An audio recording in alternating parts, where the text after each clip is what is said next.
les espaces transfrontaliers intra-européens. Petit 1, de l'espace frontalier aux espaces transfrontaliers. Notons d'abord que l'Union européenne compte plus de 20 000 km de frontières terrestres internes.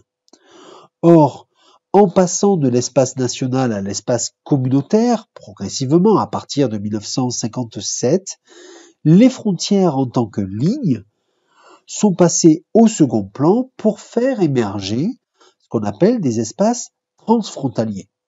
C'est-à-dire que, contrairement à la ligne de frontière, ces espaces ont une épaisseur qui s'étend de part et d'autre de la frontière. Aujourd'hui, ces territoires, ces espaces transfrontaliers représentent près de 40% de la superficie de l'Union européenne. Petit 2, des espaces privilégiés de la coopération européenne. Alors, la coopération frontalière s'inscrit dans la philosophie même de la construction européenne, et ce, dès au moins 1957, voire 1951.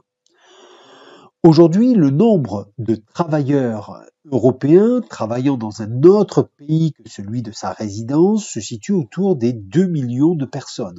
C'est-à-dire que quotidiennement, ces personnes, qu'on appelle des navetteurs, traversent la frontière, pour aller travailler dans un pays autre que leur pays de résidence. D'autre part, les espaces transfrontaliers se polarisent fortement sur les 37 agglomérations transfrontalières en Europe.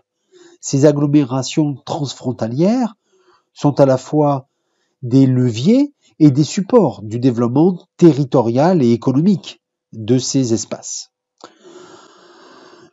Plus largement, les projets transfrontaliers se multiplient. On en compte aujourd'hui une soixantaine en Europe sur 38 frontières. Par exemple, la France participe à 14 programmes de coopération transfrontalière, dont 5 en Outre-mer. Par ailleurs, les espaces transfrontaliers sont l'objet d'une politique spécifique d'aménagement dotée d'un budget particulier.